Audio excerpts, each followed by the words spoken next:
Good morning, student. Today we discuss about the second chapter of part 1, world population, distribution, density, and all causes impact on this population. Firstly, we discuss what is the meaning of distribution of population. जनसंख्या वितरण का क्या अर्थ? किसी स्थान पर रहने वाले लोगों का समूह, that is a group of people which are found in a particular area, that is known as the distribution of population. उसे जनसंख्या वितरण कहते हैं. That is clear. Now the question, what is the difference between the density of population and the distribution of population?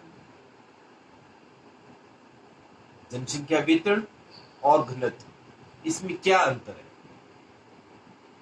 तो प्रति वर्ग kilometre में पाए जाने वाले लोगों की संख्या को जनसंख्या घनत्व कहते हैं, जबकि किसी क्षेत्र में पाए जाने वाले लोगों को जनसंख्या वितरण कहते हैं. यानी कि मीनिंग ऑफ डेंसिटी क्या है? Density of population, persons which are found in per square kilometer.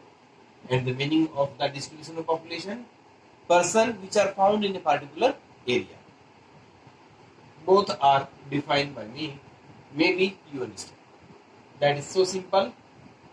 Next, what are the major factors influencing the population? जनसंख्या को कौन कौन से कारक प्रभावित करते हैं? तो there are different types of factors responsible for the distribution of population in the India and in the world also. In the world, there are the different densities found in different countries, in different areas, and some types of factors responsible for it. If you think about of the mountain area, then there are climate is so differ compared to the plateau area.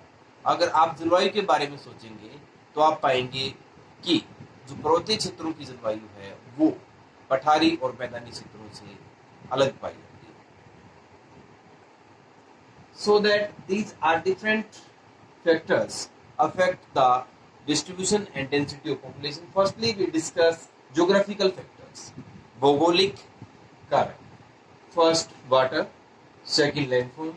Third, climate. Fourth, soil. First, water. How the water impact on the distribution of population and the density of population? What is the basic needs after the air? वायु के बाद पानी ही ऐसी जरूरत है जो हमारे लोगों के क्रियाकलापों को प्रभावित करती है.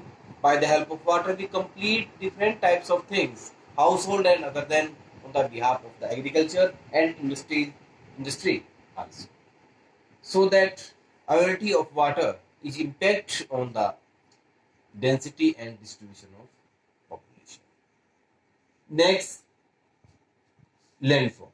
पहला जल यानी कि पानी, ये हमने कर लिया, डिस्कस कर लिया हमने. यानी कि पानी का महत्व बहुत अधिक होता है. वायु के बाद पानी ही ऐसा तत्व है जो जनसंख्या के वितरण और घनत्व को प्रभावित करता है, क्योंकि पानी के द्वारा ही व्यक्ति विशेष अपनी जरूरतों को पूरा करते हैं. अब वो घर की जरूरतें या फिर खेती बाड़ी की जरूरतें. दूसरा हमारा लैंडफॉर्म यानी कि स्थलाकृतियां.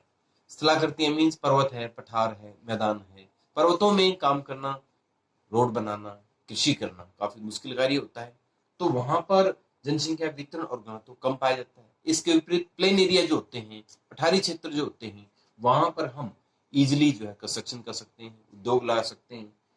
इसलिए पर्वतों की अपेक्षा मैदानी और पठारी भागों में जनसंख्या का घनत्व और वितरण अधिक पाया जाता है. नेक्स्ट, क्लाइमेट, जलवायु. अब ठंडी जलवायु होगी या ज्यादा गर्म जलवायु होगी, वहां पर भी लोग रहना पसंद नहीं करते हैं. यानी कि so that there are the low densities found in the hot regions, in the cold region, and compare to other regions the good climate is affect on the density. जहां पर अच्छी जलवायु होगी वहीं पर लोग रहना पसंद करते हैं. नेक्स्ट इज सोइल, मृदा. मिट्टी क्या होती है? मिट्टी, soil is the uppermost layers of the earth, and that is so useful for the agriculture and other than for presence of minerals. Fertile soil is so beneficial for doing the crop production and you can say in the field of agriculture. तो जिन क्षेत्रों में मृदा उपजाऊ पाई जाती है उन स्थानों पर भी जनसंख्या का वितरण और घनत्व काफी अधिक पाया जाता है। ये हमारे ज्योग्राफिकल फैक्टर्स हो गए, यानी कि भौगोलिक कारक। इसके बाद बारी आती है इकोनॉमिक फैक्टर्स, जो जनसंख्या वितरण और घनत्व को प्रभावित करते हैं। अब इकोनॉमिक फैक्टर्स में first mines, second urbanisation, third industrialisation. Mines, खनिज किस तरह प्रभावित करते हैं जनसंख्या वितरण या घनत्व को? फॉर एग्जाम्पल, अगर कहीं पर इंडस्ट्रीज नहीं है या भूमि उपजाऊ नहीं है लेकिन मीनस है, तो on the behalf of मीनस possibility for the income sources, वहां पर वो आय का साधन खनिजों के माध्यम से जो उनको बना लेते हैं, यानी कि खनिजों के आधार पर अपनी आजीविका का स्रोत उनका होता है। Urbanisation, नगरीकरण। Nagaríkaran means all facility which are found in a particular area. These factors are also impact on the distribution and density of population. जहाँ पर सारी सुविधाएं पाई जाती हैं, facility of health, facility of water, facility of education, facility of market. These are also impact on the distribution and density of population. नगरीकरण, नगरों में जहाँ सुविधाएं पाई जाती हैं, शिक्षा का स्तर हो गया, जल की सुविधा होगी, स्वास्थ्य सेवाएं होगी, परिवहन की सेवा होगी, ये सारे हमारे जनसंख्या घनत्व को और वितरण को प्रभावित करते हैं। नेक्स्ट फैक्टर इंडस्ट्रियलाइजेशन, औद्योगिकरण। अब जिन क्षेत्रों में उद्योग धंधे अधिक पाए जाते हैं वहां पर भी जनसंख्या अधिक पाई जाती है, क्योंकि धीरे धीरे वहां पर काम करने वाले लोग वहीं पर बसना शुरू कर देते हैं। They settle their home nearest the industrial area because they engage in the different activities of the industries, and so that they settled near the industrial area. That is also the major impact, major factors impact on the density and distribution of population. So these are the three factors, three economic factors which influence the distribution and density of the population. Next is social and cultural factors. These are also so important in a particular area. You belong to different types of caste, you belong to different types of religions, you belong to different types of regions, and there are different types of views in the minds of different peoples and they cooperate to each other, maybe or maybe they not cooperate to each other. वहां पर लोग अलग अलग धर्मों के रहते हैं, अलग जाति के लोग रहते हैं, अलग अलग व्यवहार से रहते हैं, कोई किसी को कोऑपरेट कर भी सकता है, कोई किसी को नहीं भी कर सकता। ये कारक भी काफी हद तक हमारी जनसंख्या के घनत्व और वितरण को प्रभावित करते हैं। These are the major factors which influence the density and distribution of population. Next topic is components of population change. जनसंख्या परिवर्तन के महत्वपूर्ण कारक क्या है, यानी कि जनसंख्या में परिवर्तन होता है तो उसके महत्वपूर्ण कारक क्या है? तो there are the three factors, there are the three concepts, there are the three major elements responsible for the population change, responsible for the change in population. जनसंख्या परिवर्तन के तीन महत्वपूर्ण घटक हैं जो इसमें परिवर्तन करते हैं। First birth rate, second death rate, third migration. First birth rate, what is birth rate?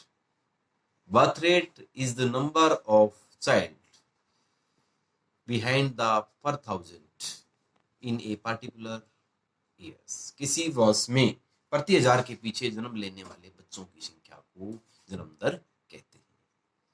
और जब बर्थ रेट बढ़ जाएगी तो पॉपुलेशन ज्यादा हो जाएगी, बर्थ रेट कम होगी तो पॉपुलेशन ऑटोमेटिक कम हो जाती है। नेक्स्ट इज डेथ रेट, मृत्यु दर क्या होती है? किसी स्थान पर प्रति हजार के पीछे मरने वाले लोगों की संख्या को डेथ रेट कहा जाता है, यानी कि एक साल में प्रति हजार के पीछे मरने वाले लोगों की संख्या, वो डेथ रेट कहलाती है। That is the negative aspect responsible for the population change because due to the death rate there are the change in the density and distribution of the population. The next is migration. Migration means parvas. Due to gain the different types of benefits. We migrate to one place to another place to gain the higher education, to gain the better facility of health.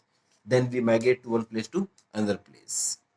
That is known as the migration. उसे प्रवास कहा जाता है. ये भी जनसंख्या परिवर्तन का एक महत्वपूर्ण घटक होता है. Okay, students. This main topic from this chapter, world population distribution and density, from the part 1 is completes this topic. We meet you again next day with a new topic. Stay home, stay safe, be happy. Thanks all of you.